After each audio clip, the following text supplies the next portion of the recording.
আসসালামু আলাইকুম রহমতুল্লাহ। বৈষম্য বিরোধী ছাত্র আন্দোলনের নেতারা নিজেদেরকে খুব চালাক মনে করে, মানে আওয়ামী লীগ, পিওর আওয়ামী লীগ, খাঁটি আওয়ামী লীগ, তারপরে রিফাইন্ড আওয়ামী লীগ, মানে যারা কোনো সময় রাজনীতি করেছে অথচ কোনো জুলুম নির্যাতন মারামারি কাটাকাটি কিছুই নেই, একটা দলকে ভালোবেসে রাজনীতি করেছে, তাদেরকে কি করে ওনারা যে তাদের কাছে সাদা চাইলে কিছু কিছু লোক আছে, ভাই আমি কোনো অন্যায় করি নাই, দোষ করি নাই, তোরে সাদা দিব কেন? তখন ওনারা কী করে, ওনারা যে থানায় যান, থানায় যে অভিযোগ করেন ও ফ্যাসিস্টের দোষর, ও ফ্যাসিস্টের দালাল, ও আওয়ামী লীগের দোষর, আওয়ামী লীগের দালাল, তাকে কেন গ্রেপ্তার করা হচ্ছে না? পুলিশ তোর বাপদাদার সম্পত্তি, পুলিশ ওদের হইলো বৈষম্য বিরোধী ছাত্র আন্দোলনের হয়েছে মানে চাকর গোলাম, ওই যে ওরা বলছো ছাপড়ি। ভাই ওই সময় 5ই আগস্টের পরে কিছুদিন ছাপড়ি তোমাদের হয়ে কাজ করেছে, সেই দিন এখন আর নাই।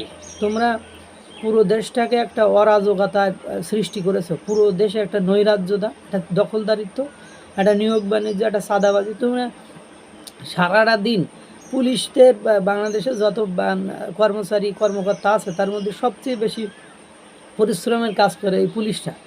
তাদের মনে করেন দাঁড়িয়ে থেকে ডিউটি করতে হয়, বসারও কোনো স্কোপ নেই।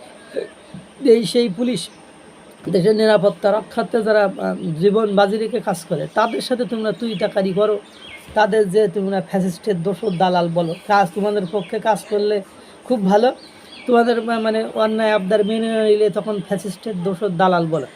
4 জন বৈষম্য বিরোধী ছাত্র আন্দোলনের মানে নেতাকে কালকে পুলিশের সাথে বাকবিতণ্ড করাই এবং থানায় যে মনে করো অকারণে ভালো মানুষের নামে মামলা নেওয়ার বা তাদেরকে গ্রেপ্তার করানোর জন্য মোট মশান নিয়েছে, সেখানে অবস্থান নিয়েছে, সেখানে যে আবার স্লোগান টান দিয়েছে, মানে কোনো একটা জায়গায় যে থানায় না কোনো একটা জায়গায় যে এই কাজ করেছে, গেছে রাগ হয়ে পুলিশের ওসি এই মহোদয় এসে, সম্মানিত ওসি তিনি এসে সাইডটারে ধরে নিয়ে গেছে। দেখলাম যে এক কোমর ঘুষানোর পরে মাগারে তুলে টেনে নিয়ে যাচ্ছে।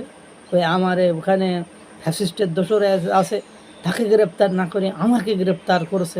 ভাই তোমার যা আচার আচরণ আমরা দেখলাম, মানে তুমি তো মানে পুরো হইলেও মানে নিয়োগ বাণিজ্য করে, পুরো মামলা বাণিজ্যের পাবলিক, সাদাবাজি পাবলিক। তোমার দেখেই তো মনে হলো, সেই হেয়ার স্টাইল, তোমার কথাবার্তার ধরন, সব কিছু দেখে তোমার ওরকমই মনে হইল।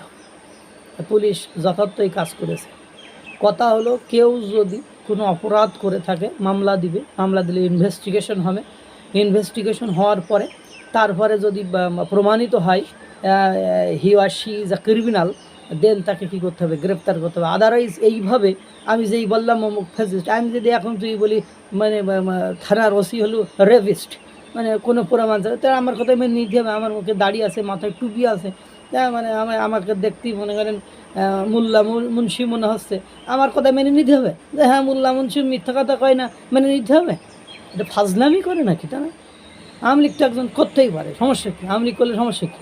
আওয়ামী লীগ করলে সমস্যা, আওয়ামী লীগের যারা মানে এখন তো বিএনপি বলতেছে যাদের নামে মামলা নেই, দুর্নীতির সাথে জড়িত নয়, তারা আওয়ামী লীগে মানে তারা বিএনপিতে যোগদান করতে পারবে, যোগ দিতে পারবে। এই যে এনসিপির 200 এক নেতা 200 কর্মী সহ আওয়ামী লীগের নেতা এনসিপিতে যোগদান করেছে। কই এনসিপি কলুষিত হয়ে গেছে? ওরা আওয়ামী লীগের দোষর দালাল না, মানে ঘোল যখন তোমার পাতে তখন ঘোল মানে খুব মিষ্টি, আর ঘোল যখন লোকের ভাই একটু ঘোল খাস না, এটা খুব টক, এরকম একটা হচ্ছে বিষয় না।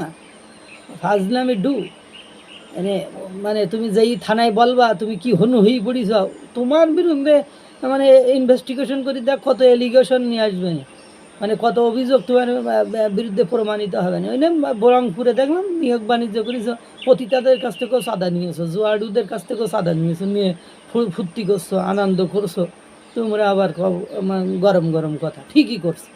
এরকম যেখানেই ফাজলামি সেখানেই অ্যাটাক, সেখানেই গ্রেপ্তার। পুলিশকে ধন্যবাদ, এতদিন পরে একটা ভালো নিউজ পেয়েছি। আল্লাহ তাআলা সকলকে ভালো রাখুক, সুস্থ রাখুক। আসসালামু আলাইকুম ওয়া রাহমাতুল্লাহ।